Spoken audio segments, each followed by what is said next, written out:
All right. Well, welcome and good morning to everyone.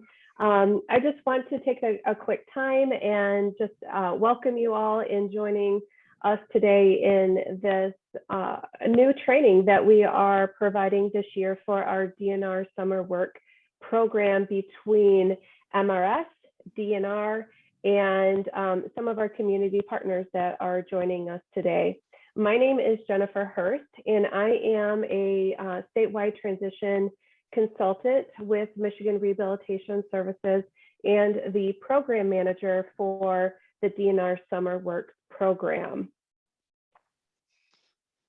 And thank you, Jennifer. So it's through these critical partnerships that we have together with MRS, and that's bringing this opportunity to you. So I am Douglas Rich. I'm the district supervisor for the Western UP Upper Peninsula District, overseeing boating and park programs from basically Munising to Escanaba and everything west, and I'm also liaison, or what I like to call is Jennifer's right-hand man. So thank you for joining us today. Thank you, Doug. And we can go to the next slide.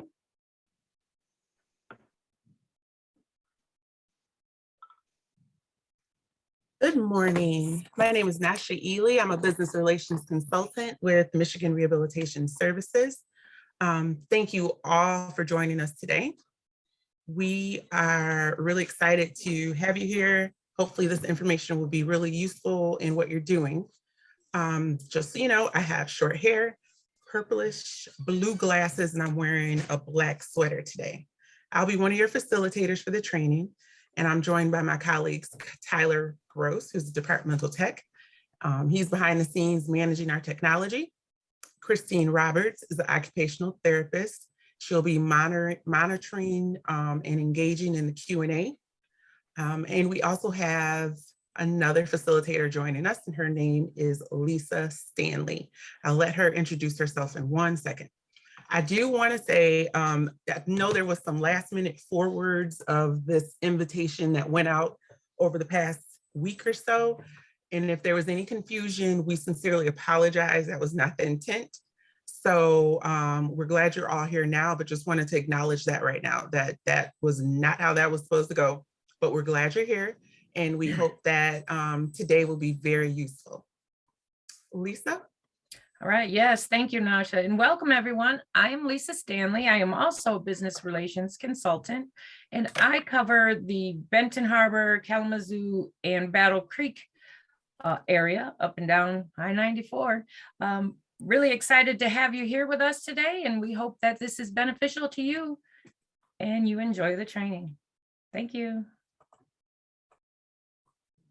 As we get started today, the very first thing we want to do is do just a little bit of housekeeping. We hope that you will exercise patience with technology. That should be old hat by now. We've been in this for a while. You know, if something's going on our end, we'll let you know and we will keep it moving, but just be patient. This training is intended to be a little interactive. So you might get us asking questions and you know, hopefully you can contemplate things and respond in the chat if necessary, or in the Q&A if necessary, and you know, ask questions. Time is reserved at the end of this training to answer questions for a live Q&A, but throughout the training we'll also be answering things along the way. If for some reason we don't get to your question during this training, you can contact us and we will follow up afterwards. Closed captioning is available by selecting the CC or closed captioned option, and then click on show subtitle. And if you are having Zoom issues, you can contact the Zoom Help Center for assistance. So why exactly are we here today? Well, we were invited, but the purpose is to increase your knowledge of disability and provide information to effectively interact with students with disabilities, which will increase the success of the Summer Work Experience program.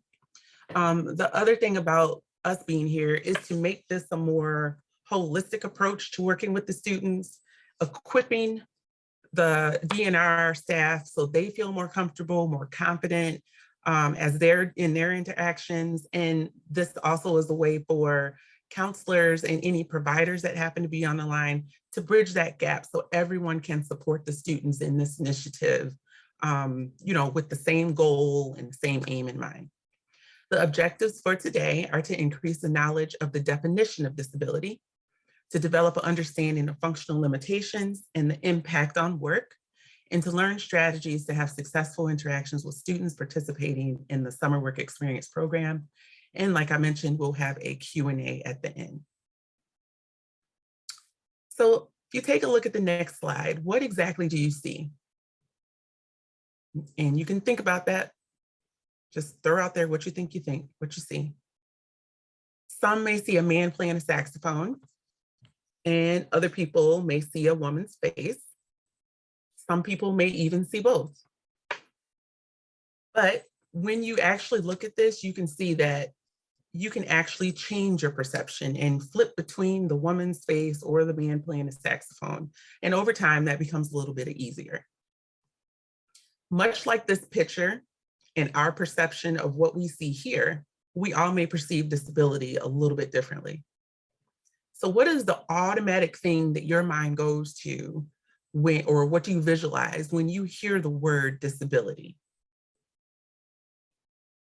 Some people may have thought that someone with a disability could not do a particular job, or maybe they see someone with a particular disability and think they can only do certain jobs.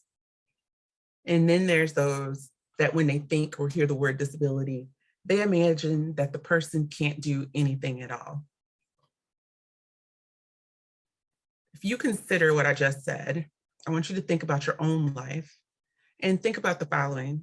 What have you been told that you couldn't do? Because we've all been told what we couldn't do. And ultimately, we've been able to do the things we've been told we can't do. These are assumptions that people make and biases, and ultimately other people's fear that they place on us or individuals with disabilities. So assumptions, biases, and other people's fears are the greatest barrier to employment that a lot of candidates with disabilities face. So as we move on, just want to give you a little bit of info about disability. If you did not know, the statistic for disability in the United States is that 1 in 4 people have a disability. And as you can see from the chart in the middle, the percentages vary depending on the type of disability, whether it is mobility, cognitive, independent living difficulties, hearing, vision, or self-care. In Michigan, 1 in 3 people have a disability. So it's safe to say that you probably know someone that has some type of disability, whether they have said they have a disability or look as if they have a disability, they probably do from statistics alone. Information not included on this chart are the repercussions of individuals that have experienced COVID-19. Which is being termed as long haulers. Currently, there's a study that is still being peer reviewed, and researchers have examined the medical records of over 1,400 people seen at a range of University of California outpatient clinics, and found that 27% of those patients experienced shortness of breath, chest pains, coughs, or abdominal pain up to 2 months after being sick with COVID-19. And nearly a third of those patients had no symptoms during their original infection.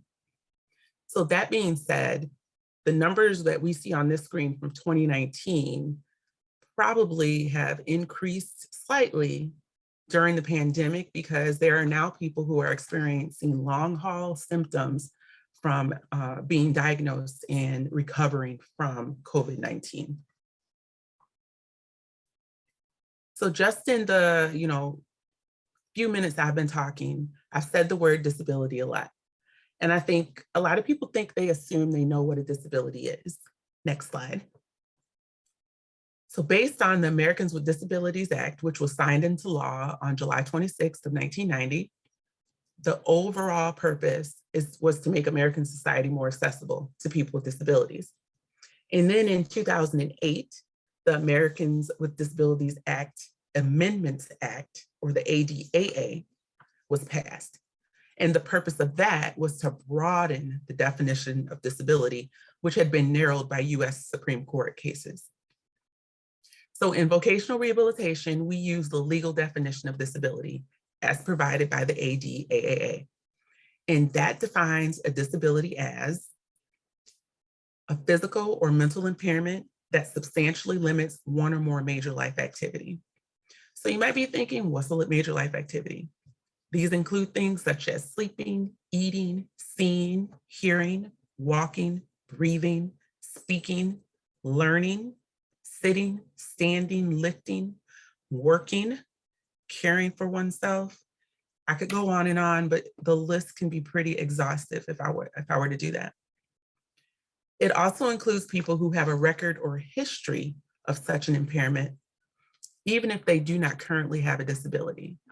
So this one is a little bit harder to understand, but this could include someone that's in remission from a cancer diagnosis, someone that is not currently exhibiting symptoms of their diagnoses, like let's say they have a diagnosis of lupus or Crohn's disease, or someone who's currently stable or the condition is well controlled through therapies, medical interventions, treatment, or medications.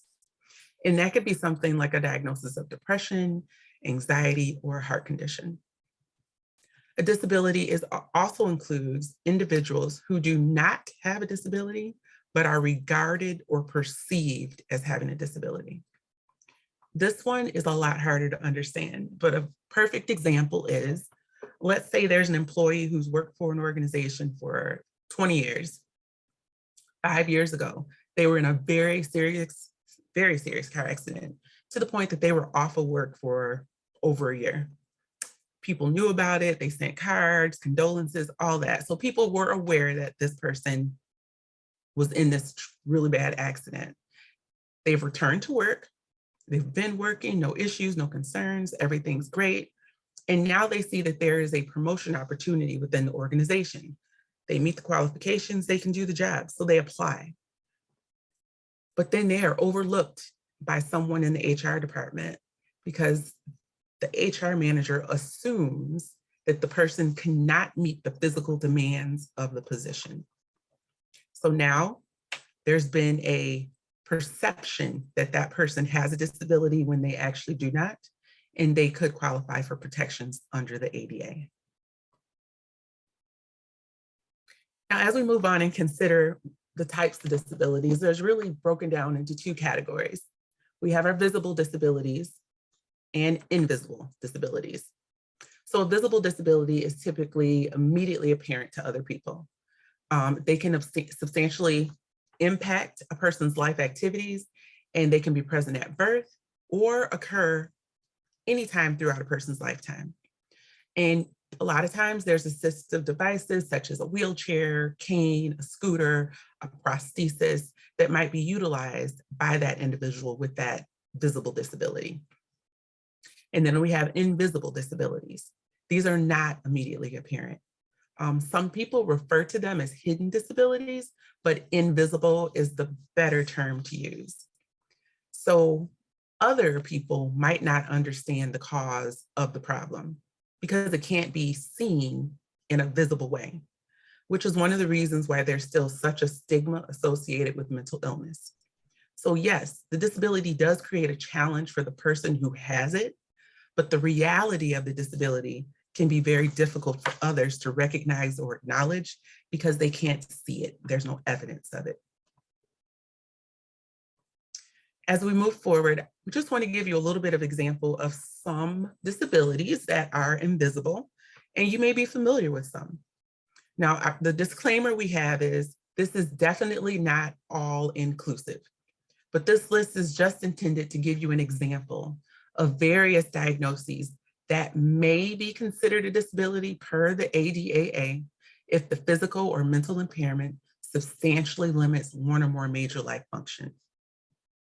So as you look at this list and consider what is identified and really take a look at what some of these things are. I'm sure a lot are familiar. Perhaps you may not even consider some of these disabilities, but any of these could be if it limits one or more major life activity or the other criteria that we discussed a minute ago. You might know someone with some of these diagnoses. You might have some of these diagnoses. A lot of things that people experience that are invisible disabilities could be in remission or could be asymptomatic, but when they're not, that is when a lot of the concerns come in. And remember, I said statistically, disability impacts 1 in 4 people in the United States and 1 in 3 people in Michigan. When we use the word disability, we really need to understand that not everyone that has a diagnosis that meets the criteria of a disability will consider themselves to be a person with a disability. And we leave this up just for a minute so you can really take a look at what is on here. Sometimes people will state that they didn't know, I don't know, what's the good one? Diabetes was a disability. And if you think about it, because a lot of people have that diagnosis, a lot of people function daily, it may not be, but what if it's been well controlled for 10 years and all of a sudden it's not? And now that it's not well controlled, a person is experiencing neuropathy in their hands and their feet. They're having visual difficulties because now the diabetes is affecting their vision. They're having kidney problems, and now they're maybe towards the point of needing dialysis because the diabetes is not controlled anymore, and they're trying to work to get it controlled. Their blood sugars might be up and down, and they have to have those constant snacks. What if this person was a receptionist at a busy front desk office building? That could definitely be a concern. Typing, inputting information. They may not be able to get up and go to the bathroom as frequently if they want. Professionally, they shouldn't have snacks at the front. So this condition, this diagnosis that had never really been a problem, never been a disability, now is impacting that person and is a disability. So now that I've provided you this little info, we're going to move forward and talk about how do we interact with a person with a disability. And I'm going to turn it over to Lisa.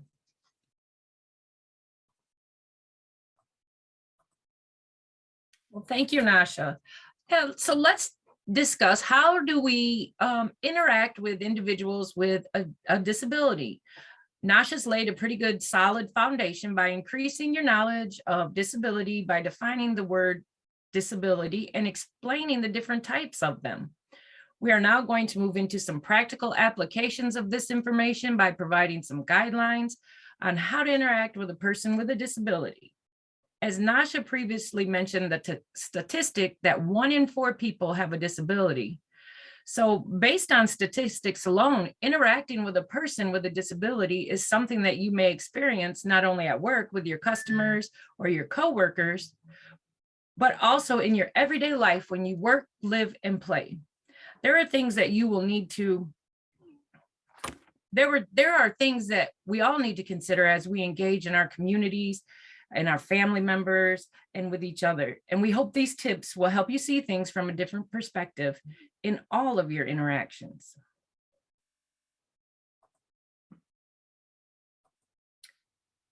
So when we talk about speaking directly, when interacting with an individual with a disability that has a sign language interpreter or a companion, make sure when you are engaging in the conversation and interactions that you speak directly to the individual with a disability.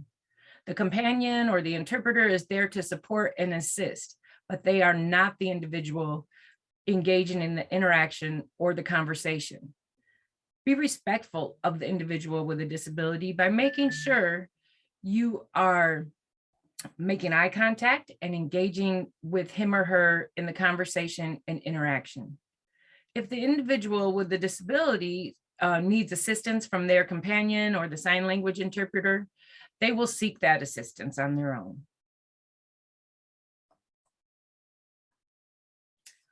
Greetings. Wow. These are things that happen every day in all types of situations. and quite often, right? So prior to COVID-19, we used to be comfortable talking about shaking hands, maybe even giving a hug. But since COVID-19, things are going to look much, much different. We want to emphasize the importance of being respectful to everyone in our greetings. So what will our greetings look like now? Maybe a wave, a nod of the head, air hugs. It may be a good idea to let the person with the disability take the lead on a proper greeting, one that they feel comfortable with. So some individuals with disabilities may have difficulty understanding or accepting the new normal for greetings. And what if someone wants to shake hands or they want to give you a hug? How do you navigate this situation? Well, if someone is struggling with no contact greetings, you should most definitely feel comfortable in mentioning current public health and safety protocols and procedures. Even offer a different alternative way to greet and discuss your own personal boundaries. It's okay to say, I'm not comfortable with giving a hug right now based on, the current safety of and spreading of COVID-19, for example. So regardless of the greeting, we should all just be respectful in our interactions and comfortable discussing our own personal boundaries, safety protocols, and offering alternative methods. So when you're interacting with an individual that may be blind or has a visual disability, remember that you may become the eyes for that individual. If you have someone coming into your space for a meeting, you want to make sure you introduce yourself and others and provide a description of the route, the layout of the room, and etc. You also want to make sure that the room and the space are free from obstacles in the aisleways and hallways, in office areas, etc., to prevent falls or trips, and allow the individual the opportunity to navigate the area safely. So when you want to help someone, ask if assistance is needed and make sure you listen to the instructions provided. Do not be offended or take it personal if the person does not accept assistance. Oftentimes, an individual with a disability has figured out how to navigate their environment safely and does not need additional assistance. Most importantly, treat adults as adults. We should not refer to an individual with a disability as sweetie, hun, honey, instead of Mr. Brown or Mrs. Smith. Remove assumptions regarding intellectual and physical disabilities. Never treat anyone with a disability as a child or as they are beneath you. Speak to the person as you would any other adult. If you are unsure about the person's ability and you want to make sure you are understood, try using simple language, definitely not baby talk. That is acceptable to someone with or without a disability. And all along, respect a person's space, right? When an individual has to use a scooter, a wheelchair, or any other assistive device, make sure you are respectful of that because those devices are extensions of that person's body. We should never lean on the back of a wheelchair or hang a bag on a scooter handle, things like that. When a person uses a service animal, we should never distract or attempt to play with the service animal, as hard as it may be, because it's working. So always get the owner's permission before trying to interact with the animal, even just by petting it. The animal has a job to do.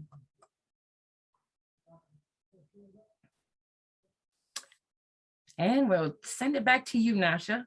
Thank you, Lisa. You probably see some familiar faces on the screen, and we're going to get to that in a moment. But did you know, on average, it takes about 7 years for someone to accept that they may have a hearing loss and obtain hearing aids? And did you know that hearing loss is a silent and growing epidemic? The World Health Organization estimates that by the year 2050, over 900 million people, that's 1 in every 10, will have disabling hearing loss. Why do you think that could be? And you can You can toss that in the Q&A if you want. Usually people will respond with the thought that it could be from listening to music too loud. Maybe it is from where they worked. But modern technology is one reason. Some of the medications and treatments that treat serious medical conditions can also cause hearing loss. And the other reason is because we all pretty much use earbuds now. And you know how you have your earbuds on and you keep pushing the volume up and you might even get that warning on your cell phone. So people just keep on pressing. So these are some of the factors that can lead to this growing number of individuals that are now hard of hearing.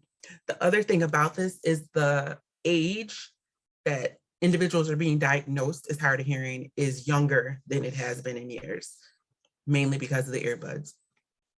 When I was a counselor in the district, I did work with someone who was in his mid-20s and had been treated for prostate cancer. The treatment worked, the cancer was in remission, but now, after that treatment, and because of that treatment, now experienced profound hearing loss. When I kind of asked him how he felt about that, his response was he'd rather be alive and not able to hear than to not be here at all. So just something to think about as we, go about life, have possibly new medical conditions that some of the medications that we take can cause other difficulties. So on the screen, there are 5 people. We have Huey Lewis, who is in the top left corner. In the 1980s, he went almost deaf in his right ear. And then in 2018, he lost hearing suddenly in his right ear, in his left ear, and was diagnosed with Meniere's disease. In the middle, we have Whoopi Goldberg, who has worn 2 hearing aids for quite some time.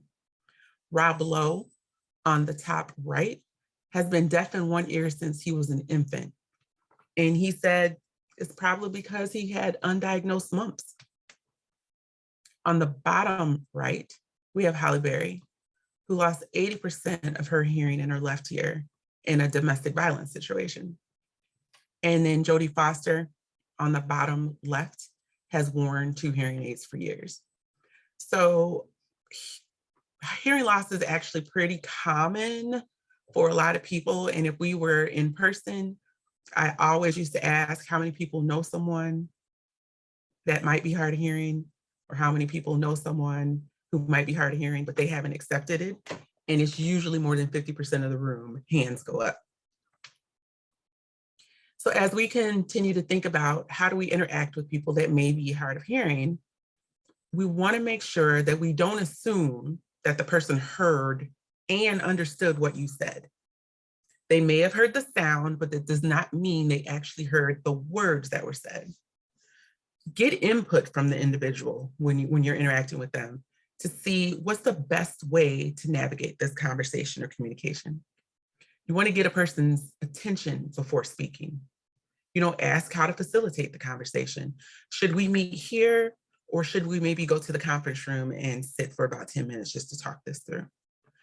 If it seems like the person may not understand you, you want to rephrase. Just to make sure the word is clear, because what sounds like leaves to one person may sound like greens to someone else. So you could say yard instead. You should never shout at a person. Speak in a normal tone of voice. Shouting does not necessarily mean that the person that's hard of hearing is going to hear you, because your tone, your frequency may be in the area where they experience loss. So it doesn't matter how loud you speak. If they can't hear because of the frequency of your voice, they won't be able to hear you. You should be patient if the response is slow. That is because a lot of times when someone is hard of hearing, like I said before, they can hear the sounds, but it's almost like filling in the blanks and looking for that puzzle piece to make sure they understood what was said. So it's not that they're not paying attention or lazy. They may really be trying to make sure that they heard everything they think they heard. You might find people that ask clarifying questions like, so I think you said such and such, such and such, or let me repeat back what I heard. And sometimes those are strategies people use to make sure that they understood the communication. You want to make sure that you speak directly to the person. In this picture, you'll see an open clear mouth mask during the pandemic, and you'll see them every once and again still. Some individuals utilize the clear masks in communication so that they can see a person's lips, so they can interpret better. This can be an accommodation if necessary. Some people, just know kind of how to navigate that. And a lot of people are still struggling. Communication is big, and imagine trying to communicate when there are some COVID protocols in place, which I know are slowly declining, but still, when you have to stand further away from someone and have a mask on, it muffles sounds, there's distance between the speakers, and it can cause a lot of issues. We want to make sure that we listen and that we are patient when we are interacting with anyone that may have any speech difficulties. Wait for a person to finish speaking. So this could be someone that maybe stutters or has cerebral palsy or possibly anything that impacts their ability to get their words out. Don't fill in the blanks because you might get it wrong.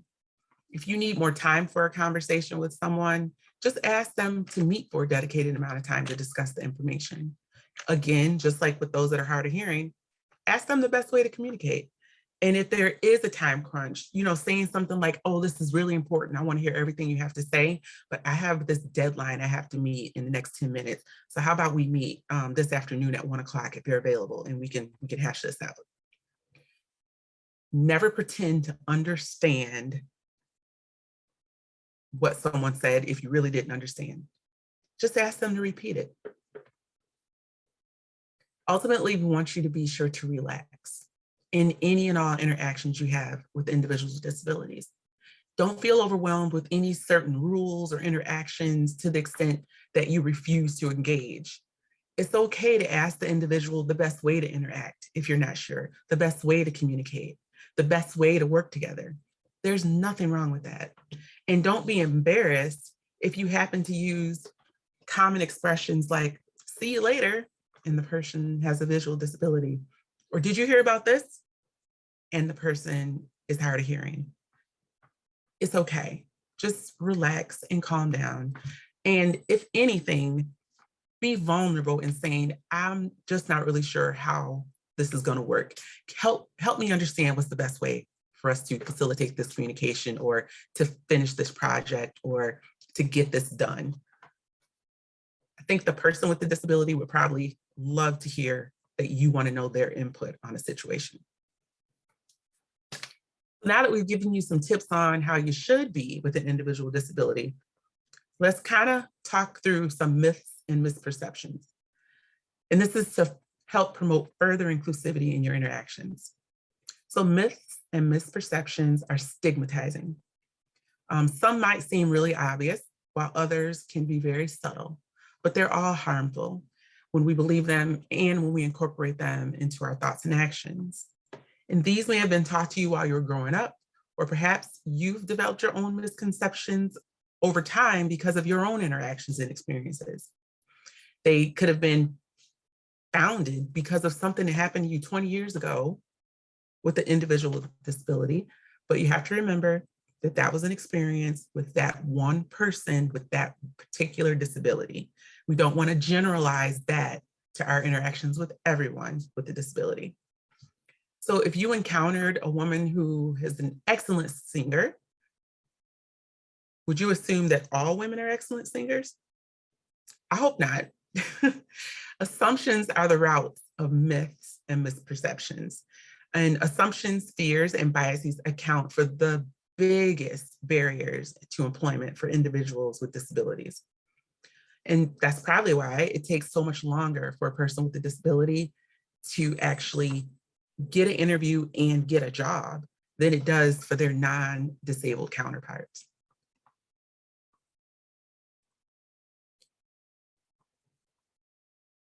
So we're going to move on, and Lisa's going to talk about negative vocabulary.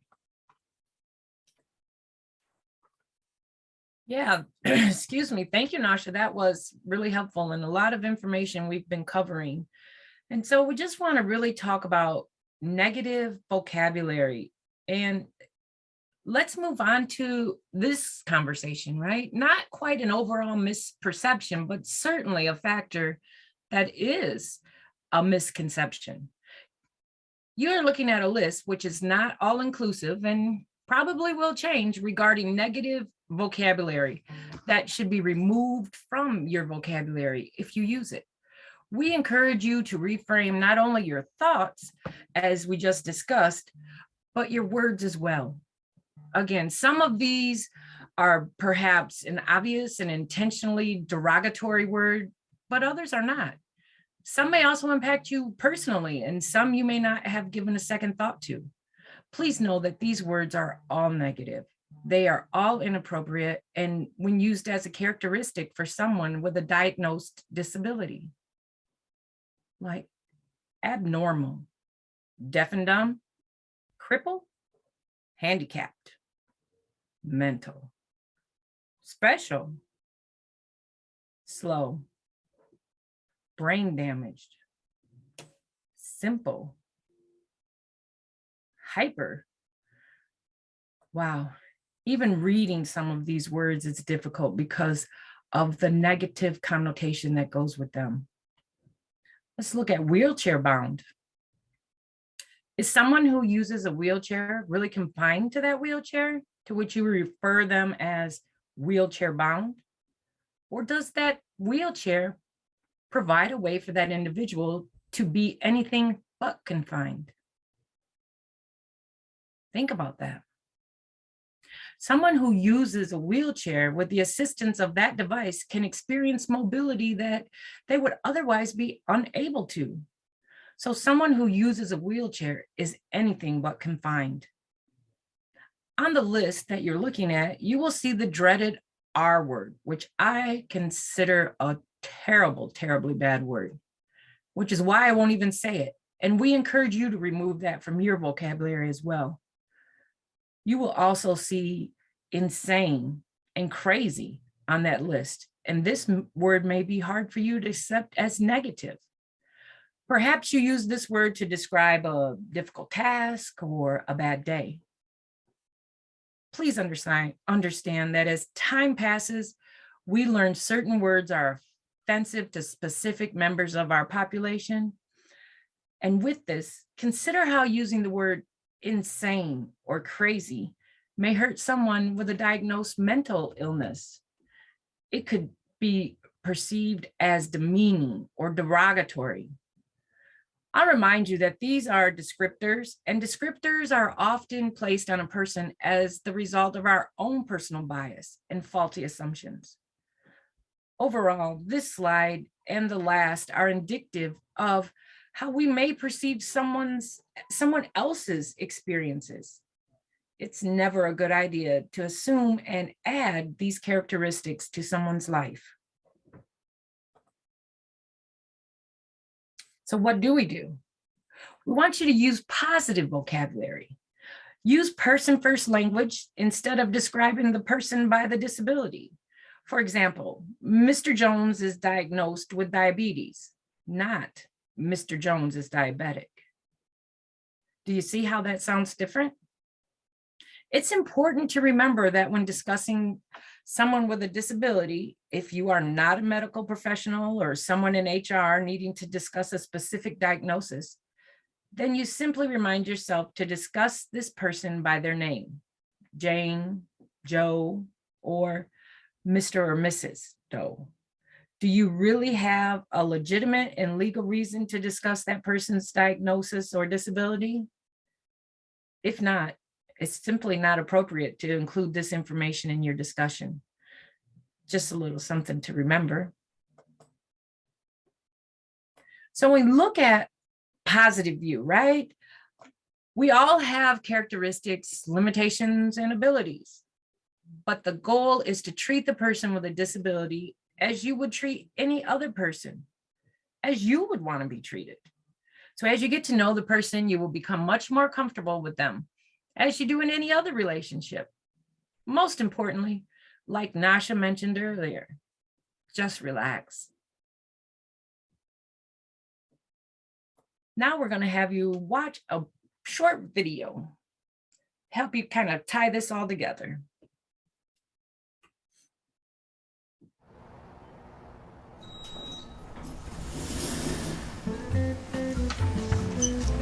Good morning, Bob. Morning there, big man. Morning, Alice! There's no need to be awkward. Poor Bob. Like so many of us, he just doesn't know how to interact with people with disabilities. It's pretty easy, really. People with disabilities are people first. We need the same things that every person needs, like respect. Good morning, everyone. Attention! Okay. Maybe we need to be more specific. The easiest way to show respect is to focus on the person, not the disability. It's okay. You'll get the hang of it. One easy way to focus on the person is to watch the person signing and not their interpreter. Or their companion. It's really cool that you'd like to help, but do us both a favor and please ask me first. What you think might be helping? I got you. Wait, ah! Oh no, might actually not. If you'd like to offer me help, let me hold on to your elbow. Don't take mine. Hey, would you like to take my arm? Sure. Assistive devices help us to live our lives. They're really important and really personal.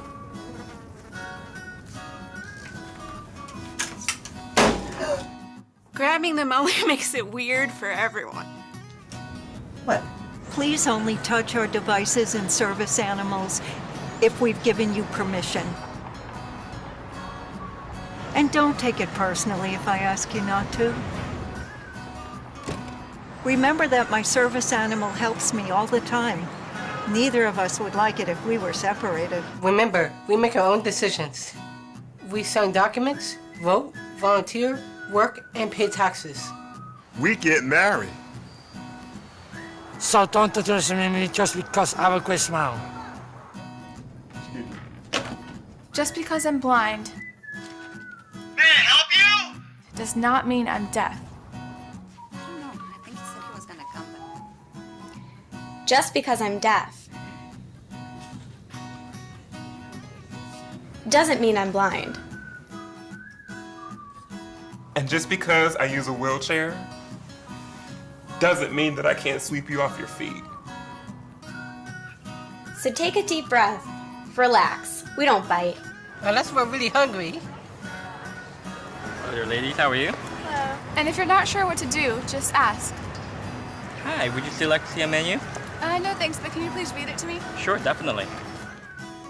Just treat us the way you would want to be treated, and we'll all be okay.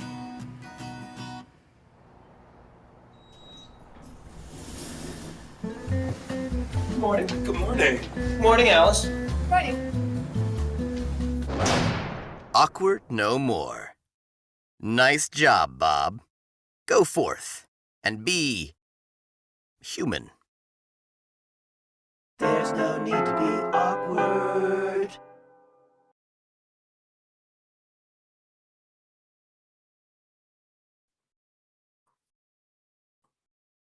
So that video, like we said, is a way to just kind of wrap up everything we went through with the tips for interacting with individuals with disabilities. So as we move forward, now that we have kind of already talked about what a disability is, how our interaction should be, let's jump into strategies.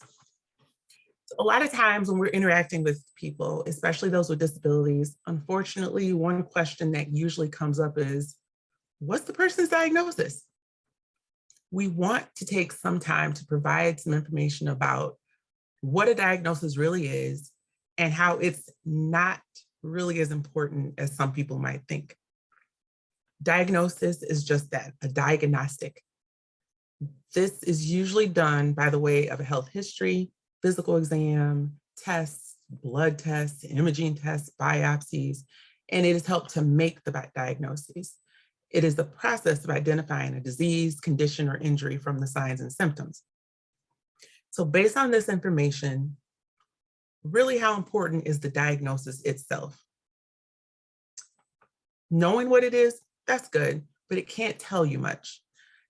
It's not very important, but when you combine the diagnosis with the functional limitations, you get a much more information that can be very useful when interacting with an individual with a disability. All diagnoses have a range, severity, or spectrum, if you will. And that being said, 3 people all can have the very same diagnosis, and each one will exhibit totally different symptoms and levels of severity. So let's consider, what is a functional limitation? On the next slide. A functional limitation is a restriction in the ability to perform an action or activity in a manner or within a range considered normal, and this results from an impairment. So limitations typically fall into 3 major categories. There could be mental. Generally, this is all generalized, all generally speaking, a person could potentially have limitations following simple instructions, making work-related decisions, responding appropriately to office interactions, dealing with routine changes. The other category, physical. So sometimes, like we said earlier, these can be easy to identify. It could be walking, climbing, balancing, kneeling, sitting, standing. But sometimes it is much less obvious. A person could have difficulty feeling sizes, shapes, temperatures, textures of objects. They could have difficulty with their hearing or seeing. They can have difficulty when it comes to reaching out or handling or grasping or grabbing things. And the last category is environmental. So a person may be able to work, but doing so could potentially be risky.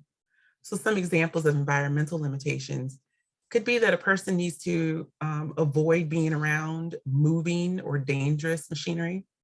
They need to avoid certain chemicals.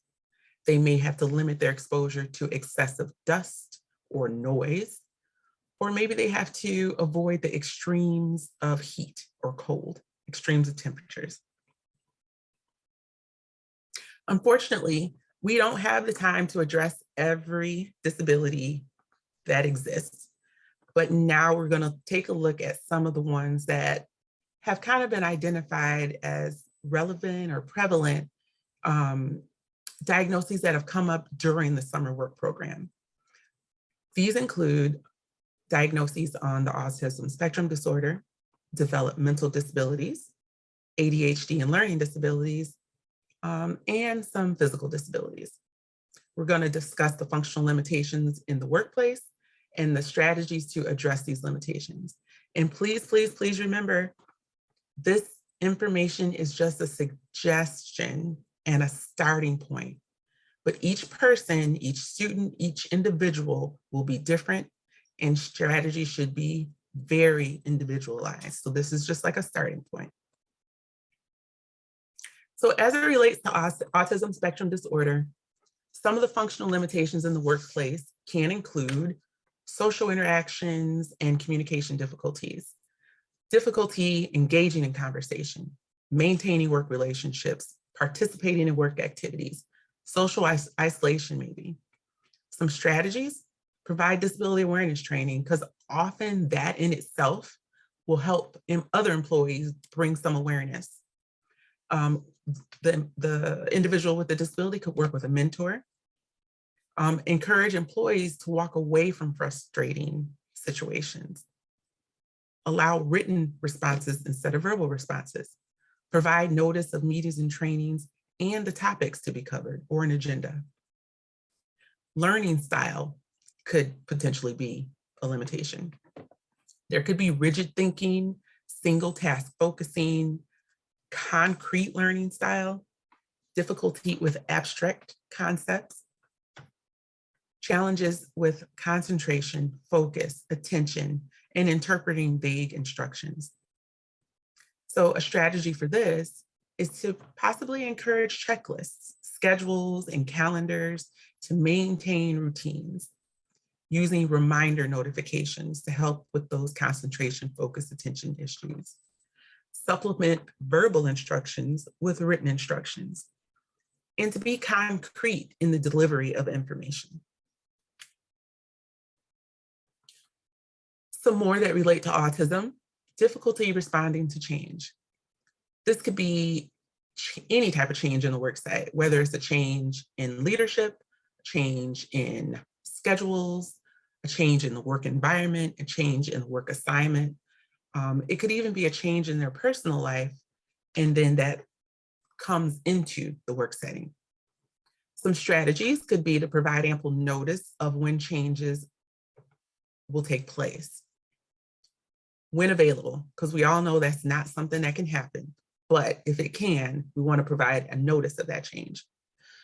If there's an ability to allow any transition into new situations, try to build that into the change. And then hopefully there's the ability to maintain some familiarity within the change. So maybe the work environment is different, but the work team is the same. There could potentially be some difficulty with work performance. Difficulty initiating tasks, planning, organizing, completing a task, sustaining effort, maybe the inability to prioritize, and possibly just performance overall. Some strategies with this is if you have people working in certain settings where you can assign people a specific role or specific task to everyone, so that the person knows this is my job, this is what I'm doing, this is my responsibility. Providing direct feedback could be helpful, and potentially providing flowcharts of a process, with do this, then that can be helpful. And depending on the level of severity, some individuals also do well with like social stories, picture directions, and things like that. So now we're going to move on to learning disabilities. So some functional limitations in the workplace that I think some people don't often think about as it relates to learning disabilities is there can be some mood or stress tolerance. Some people may be easily frustrated, or again, have difficulty responding to change, maybe some emotional dysregulations, easily angered, or sadness or guilt or fear of embarrassment. Some of those take place, and some people experience that because they are aware of their deficits. So when they're in certain settings and they feel as if they potentially may not be able to get the information, retain the information, understand the information, it can definitely affect the person's, their stress level for sure, and their mood. So just something that, like I said, some people don't think about. Some strategies for this is mentors, frequent feedback on performance so a person can see and understand that they are having success, exhibiting empathy towards that person in that situation. Sometimes allowing breaks to be split more often and frequently throughout the day. So instead of getting that 1 15-minute break in the morning, maybe we get 2 7.5-minute breaks, just so someone can kind of step away, regroup, and then come back. Social interaction and work performance can be impacted. There could be strained relationships with coworkers. Some people put up a facade of how they really are, and that's not necessarily how it needs to be presented in the workplace. They may have difficulty working in a group, possibly difficulty taking or following directions, initiating tasks. They may miss deadlines or have incomplete work. Some strategies could be to work one-on-one in lieu of large groups. Again, assign specific roles, provide multiple modes of communication, and regular check-ins or consultation. as we are going through this, I hope you're already starting to notice that even though we've gone through a diagnosis of autism and a diagnosis of learning disabilities, a lot of the functional limitations overlap. So someone could potentially have a learning disability and exhibit very similar things that functional limitations that someone is diagnosed with autism has, and vice versa. And you'll see that as we go through some more examples. When we think of what a learning disability is on this list, it could be a lot of different things: language processing, visual spatial processing, processing speed. It can impact memory and attention or executive functions. It can interfere with oral language, reading, written language, math, organization, social skills. So learning disabilities in themselves it's not just one thing. It can be very comprehensive. It can be very overwhelming. And sometimes these diagnoses can occur with others. So someone has a learning disability and a diagnosis of autism, and possibly something else. So you have multiple functional limitations. But regardless, there are strategies to help empower you so you can feel like, okay, I remember us talking about this, and this is something we can at least start with to try. Now I'm gonna pass it on to Lisa, and she's gonna move into ADD, ADHD, which is another diagnosis that was frequent in the students. And remember, please use the Q&A if you have any questions. Lisa? Thanks, Nasha. And yeah, like Nasha mentioned, I'm gonna talk a little bit about ADHD, also known as attention deficit hyperactivity disorder. Pretty common, and it is a neurobehavioral disorder, and that affects 3 to 5% of American children and adults. So ADHD is usually diagnosed in childhood, and the condition can continue into the adult years. Many individuals that have ADHD are undiagnosed until adulthood. So the common characteristics of ADHD are impulsivity, inattention, or overactivity. Things like failure to listen to instructions, the inability to organize oneself and organize work tasks, fidgeting with hands and feet, talking too much, the inability to stay on task, leaving projects incomplete, chores and work tasks unfinished, and having trouble paying attention to and responding to details are the primary symptoms of ADHD. Although individuals may have both inattention and hyperactivity symptoms, many individuals prominently display one symptom more than the other. So there are 3 subtypes of ADHD, and I'm going to go over those briefly as well. So ADHD, predominantly hyperactive impulsive type, the major characteristics are fidgeting, talking excessively, interrupting others when talking, and being impatient. ADHD, prominently inattentive type, has the major characteristics of distractibility, organizational problems, failure to give attention to close details, difficulty processing information quickly and accurately, and difficulty following through with instructions. ADHD, the combined type, is simply the individual has the criteria that meets both for hyperactive and impulsive and inattentive type. So a lot of little different changes, but a lot of similarities, right? So in general, individuals with ADHD are often perfectionists and usually hard on themselves. They have trouble setting personal boundaries, like knowing when to stop talking, and they set unrealistic expectations for themselves. So someone who takes their work home or stays late to finish work is often given more responsibility or a heavier workload because they appear to get their work done. Maybe it's just taking them a little longer to complete their work, right? But overall, there are some strategies that are effective when working and interacting with individuals who have ADHD. Some of those are just identifying strengths instead of focusing on weaknesses. Have a routine of putting or keeping things in the same place. Prepare for the next day's work the night before. Create checklists for yourself and others. Even placing sticky notes where you will see them is very helpful. Turn off distractions, including cell phones, especially during work or important meetings. Use a timer or a programmable watch to help pace yourself. Those things may seem pretty simple, but they're very, very effective and they're very helpful.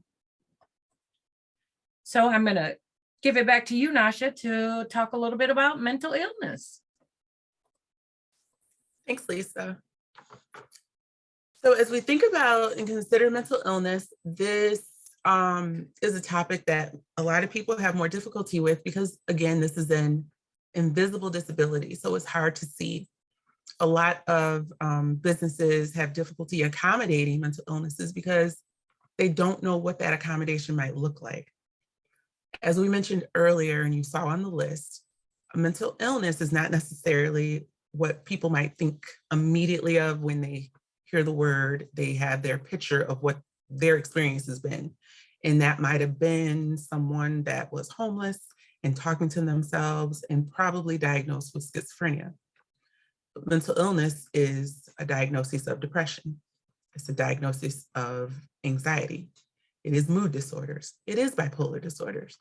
But just thinking of mental illness as more than just what we might originally have experienced it to be will help us to understand that it's a lot more prevalent than people think. And we need to still accommodate and adjust and work with people that have a mental illness diagnosis, even if it's not something we're most comfortable with, we can help. So mental illnesses are health conditions involving changes in emotion, thinking, behavior, or a combination of these things. They can be persistent, relapsing, remitting, or occur as one single episode. Now that one single episode could be someone has 3 children and with the third birth and only the third, they experience postpartum depression. That would be a single episode if it didn't continue, if it was resolved. Mental illnesses are diagnosed by medical and mental health professionals. They can cause significant distress or impairment in personal functioning. They're associated with distress and problems functioning in social work and family activities. And mental illnesses, even depression and anxiety, if they meet the criteria per the ADA, can be a disability.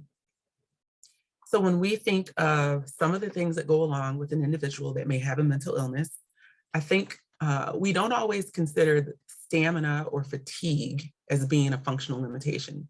The other thing that goes along with mental illness specifically is some of the medications used to stabilize the condition. So if someone is experiencing stamina and fatigue, they could have, their bodies could physically be stressed out, their muscles, they could just be exhausted. There could be some guilt, like I know I need to get this done, but I just can't for whatever reason, whether it is I'm so depressed or I'm so anxious, I just can't move forward. There might be exhaustion. There could be a person is accident prone. Maybe their medication is starting to wear off at the end of their shift. And now they're cloudy or have the brain fog or just can't focus. Some medications that treat a lot of conditions, but some medications that treat mental illness, when it is leaving the system, I call it the medication come down, let down, there can be this like over emotional or easily frustrated or very irritable. Not that that is necessarily that person's personality, but the medication is leaving their body. So there's some changes going on. There can even be that apprehension. Someone has anxiety and they know they have to get this project done, but they're really nervous about what that's going to look like, or they're afraid to fail, or someone is diagnosed with obsessive compulsive disorder and they just can't get it together to make sure they complete the project and move on to the next thing because they're caught up in a loop. Those are all functional limitations. So some strategies. Again, spreading breaks out throughout the day.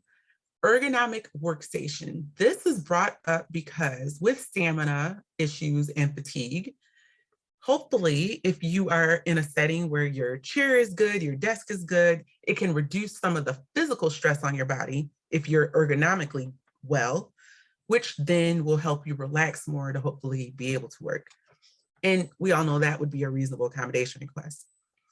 Strategic distribution of work. This may not be able to happen in all settings, but maybe there is a time where, especially with students, if they're there certain times of the day and maybe there is a mental illness diagnosis, maybe you've noticed before noon is when they're on it. Maybe they get the more complex work in the front part of the day and the lighter work in the afternoon. If possible, it may not be. And sometimes even addressing schedules, when a person starts, what time breaks take place. Some people take various medications and they may have side effects that won't allow them to function before 9 o'clock, but they have to take this medication. Maybe even in a work setting, they work 10 to 6 instead of 9 to 5. These are just suggestions. There could be a lack of focus or someone could be easily distracted as a functional limitation. So being forgetful, being indecisive, that brain fog and confusion, like I mentioned. Doing team and individual check-ins could be useful, utilizing checklists, scheduling automated reminders or alarms. So whether that is, and for the summer work experience, that might be totally different. In an office setting, it could be putting things on your Outlook calendar, using the task list within Outlook. It could be using your cell phone in any position, if you can use your phone while you're working, that has a reminder email, setting alarms the day before, or maybe there's standing reminders every day at 11 o'clock, I have to do this task. So things like that. There could be a task sheet. Leadership feedback. Oftentimes, when someone with any disability is feeling like they may not be doing the best job, the input from their managers, their supervisors, their leaders of just confirming, hey, you're doing well. You know, you knocked that project out. You're doing really good.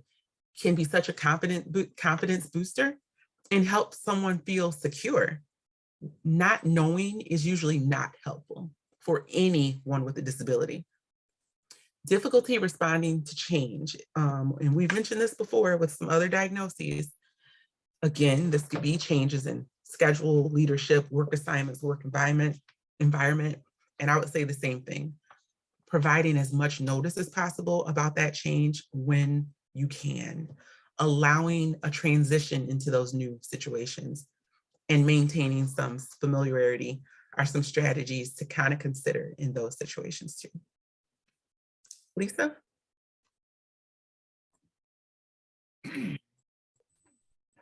Thank you, Nasha. So maybe you're asking yourself, what's next? We hope that the examples of functional limitations have provided you with some useful and additional information about interacting with people with disabilities and some factual knowledge about functional limitations. So knowing a person's diagnosis is just the beginning because they vary so much between individuals. We've just demonstrated that often several diagnoses can present themselves in very similar ways, which is why it's important to understand the functional limitations of the individual person that you are interacting with. So before we leave you today, we want to give you just a few more strategies to consider to help in your daily work. So we know that about 15% of the global population has a disability of some type. Given how common both physical and mental disabilities are, accommodating disabilities in the workplace and creating an inclusive culture is very important. Now, it may seem overwhelming or a really big task, but it really isn't. The first step in planning for employees with disabilities in your workplace is to start planning an accessible workplace for everyone. This means addressing the needs and requirements without singling anyone out. So you can start by creating an inclusive set of workplace standards that cover health, safety, and daily operations, and take into account both physical and mental disabilities. Throughout the next few slides, we'll provide you with some strategies. You may already be utilizing many of them. So let's take a brief look at it. And on this slide that we're seeing now, it's initiating and sustaining effort. What does that look like? So it's providing direct feedback in a positive and solution-focused approach, right? Setting boundaries, set clear boundaries, review them often, maybe even have them written out. So employee handbooks, policies, and procedures are very helpful. Stress.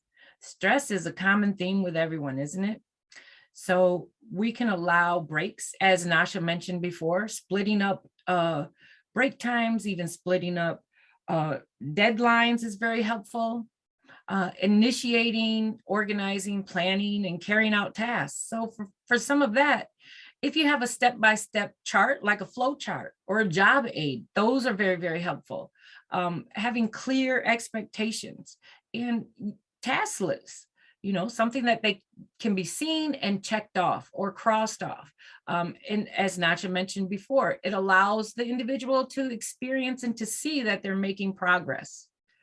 One that we don't often talk about is fragrances. So someone may have a fragrance sensitivity. So maybe somebody who has challenges with migraines, and that is a trigger for them. So just by creating a fragrant-free zone is very helpful. So just nobody wearing cologne or perfumes to work is a start. Right? What else are some other things? So understanding social roles, rules. So we need to avoid idioms, metaphors. Some people are very literal thinkers and they will literally take what you say to heart. So we just need to be mindful of that. Not using sarcasm, reviewing or creating like the employee handbook. We mentioned that before, how helpful that can be. And assessing priorities and performance. So assigning groups and roles is very helpful. So everybody has very clear expectations. Interpreting vague instructions. So with that, we want to supplement written instructions with oral instructions, right? Having them both available, utilizing both as approaches. Obtaining information in group meetings. So rotate the note taker, get everyone involved, provide those notes to the whole team. Consider sending agendas or bullet points ahead of time. That's very helpful to keep people on track, sorry. And as we go into, you have some functional limitations with paying attention, keeping focused. Encourage checklists and schedules, maybe using planners, a calendar, not to mention using some things on your phone. So basic is, you know, get maintaining routines and set reminder notifications. So if we're thinking about quota or drawer content that is incorrect, so maybe somebody's running cash register, you want to make sure that you have a counting aid available. Maybe that's an additional little calculator or something. Using frequent breaks again, break up 2 standard breaks into 4 or 6, be creative. Take risk, you know, if it doesn't work, you can always revert back to or try a different process.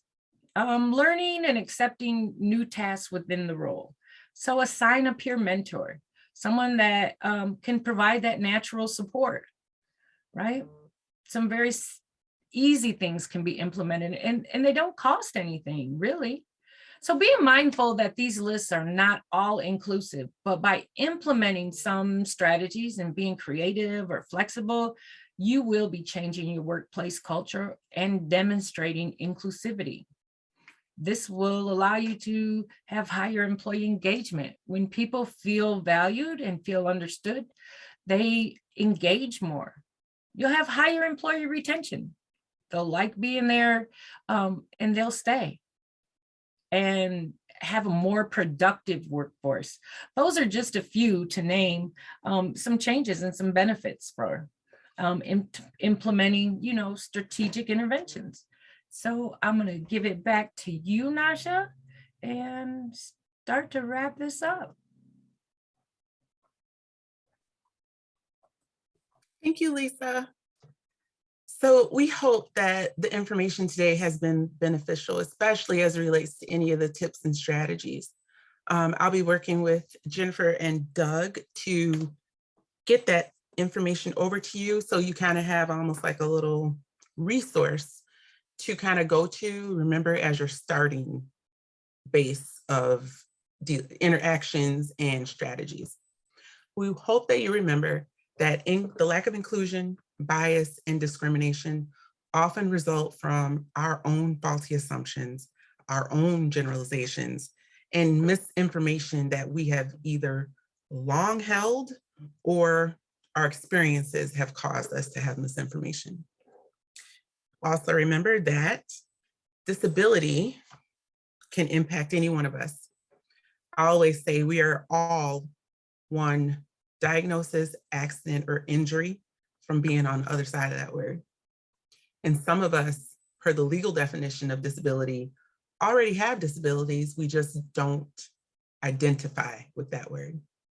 We want to make sure you use person-first language. Always focus on the ability and not the inability. And during our interactions, relax. Relax, it's okay. We should always be mindful of the people that are around us, the people that we are interacting with, and that the person with a disability is a person first.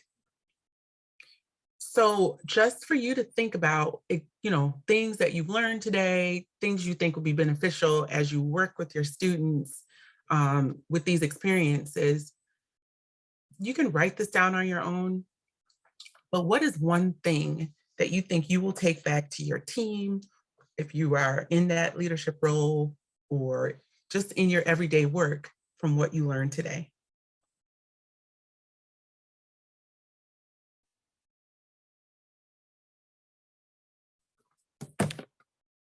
We did have some questions in the Q&A, and if you have any, please feel free to still pop those in there.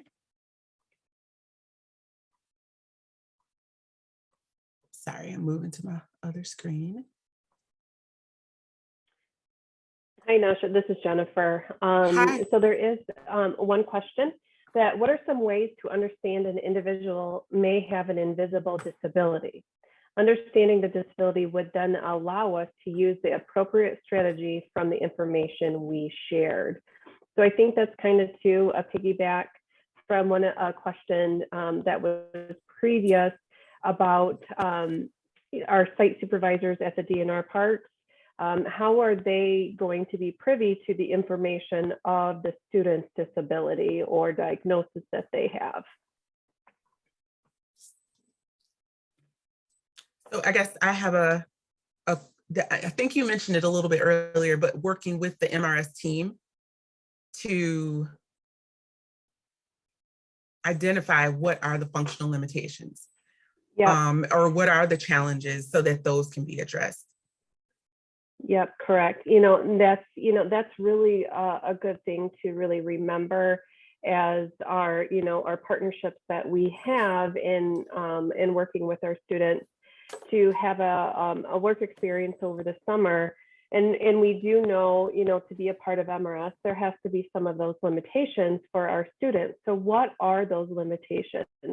Is there a way, with some of what was shared today, can we just generate a checklist for all? So it's not also too isolating to that one individual, because really too, all of our students would be able to benefit from a checklist.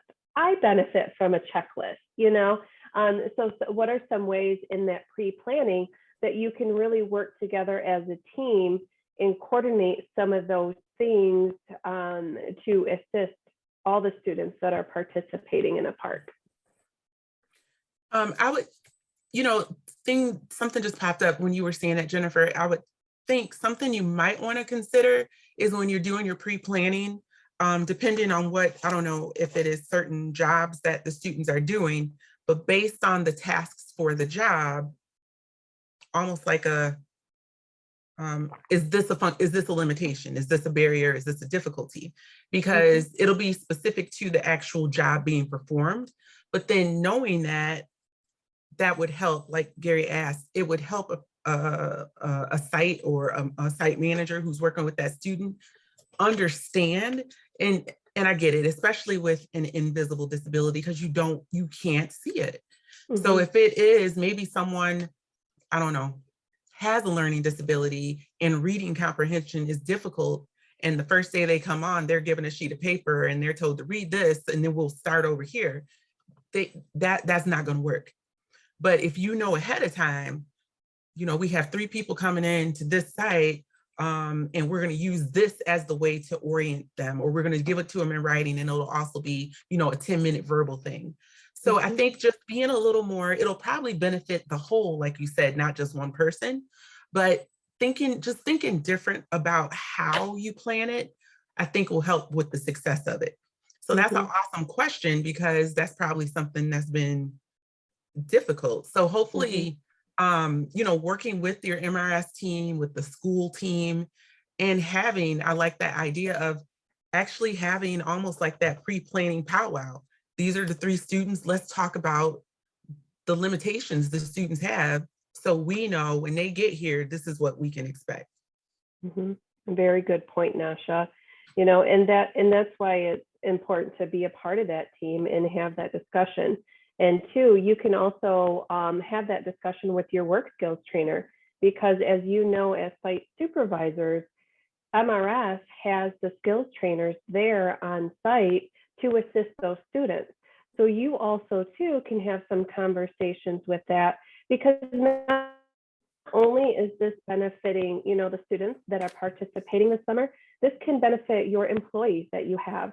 This can benefit your visitors that you have, people that you interact with at the park, or whatnot. So when we're talking about this, it's really too more of a broad spectrum that we're also looking at. And I know in the questions, there was a question that kind of picks up on that. How much are you privy to regarding the individual disabilities?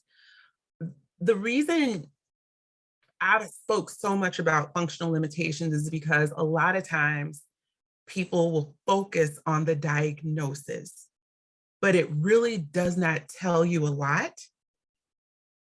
It is just the diagnosis. And because a diagnosis or disability presents so different between individuals, it's more important to understand what are those limitations, barriers, challenges, functional limitations, right? So that's why I was trying to, and I hope that was seen. Like, I can know someone has a learning disability, but that's really not telling me anything. It's more helpful to know that reading comprehension is difficult, or interpreting information, written information, is hard. It's great to know that someone is diagnosed with autism, but that looks different. This student that's diagnosed with autism may be fine when it comes to a change, but maybe their thinking is such that everything is concrete. You can't have abstract conversations. They need everything black and white. But if they have to go do here and go do that and go do that, that's not an issue. But for the next person, it is. So understanding what that individual's challenges are what will lead to better success. Knowing the disability, knowing the diagnosis and disability is fine, but what are the barriers related to that diagnosis and disability? So some of the questions that people are asking, I think, are awesome, because it's got you thinking about disability different. Yeah, no, absolutely. And just to, piggyback too, the job coaches are aware of the students' limitations, and their abilities, and what are some of the things they struggle with. That's part of the referral process that MRS does work with them, and they have the skills to break down a task, if a student needs a task broken down, or how to communicate to them. Sometimes there might be certain triggers that happen with certain disabilities, so they are aware of that, and they're there on site to assist with any of that information or task breakdown or anything like that. So there's a question about the negative word list, and I'm looking at my second screen, but the terms that were on there, and someone asked about, or said some don't look like they're necessarily bad, specifically hearing impaired. So this actually is something that someone at the Michigan Department of Civil Rights had a conversation with me about. Hearing impaired. Impaired is the word, because it's like a lack, or not, like the negative connotation with the word impairment, that is not good. So hard of hearing was the term that was suggested to be used. And when speaking of someone that experiences a hearing loss, it's okay to say someone may have a hearing loss, but someone is hard of hearing is the more politically correct way to say it. Language changes, and we know this, it changes all the time. I was the one who was told you probably shouldn't use that word. I am a person that is hard of hearing. I used to say hearing impaired. I used to say I have hearing loss. And after having that conversation with that manager who's over the deaf, blind, hard of hearing division, it made sense why that term should not be used. So some of it, to be honest, Tom, is not, it could change tomorrow. I think more than anything is just like you asked the question, and now at least there's some rationale behind it, but it could change. Words that we used 15 years ago, we would never use those words now. But 15 years ago, they were fine. Even 5-6 years ago, probably a year ago, right? But that's just one that hard of hearing is deemed the better way to say that instead of hearing impaired. I hope that's helpful.